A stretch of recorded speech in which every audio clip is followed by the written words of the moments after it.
How to disable BitDefender in Windows 11 in 2025. So hey everyone, welcome back to the channel. So first of all, you have to open BitDefender and click on protection on the left side menu, and in the antivirus panel you have to click open like it's shown here.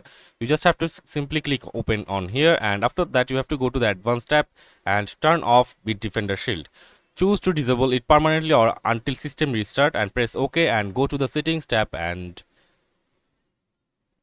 turn off the following, like scan CD on DVD, scan flash drives, scan mapped network drives, and in the advanced threat defense panel, click open in the settings tab, turn off advanced threat defense.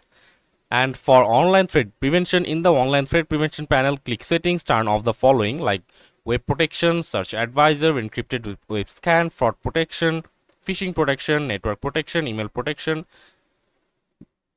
Select don't scan emails and turn off the firewall switch, and turn off the anti-spam switch. Also turn off the vulnerability switch, turn off the crypto mining protection switch, and lastly turn off the ransomware remediation switch. So that's it for this video. See you on the next one, guys.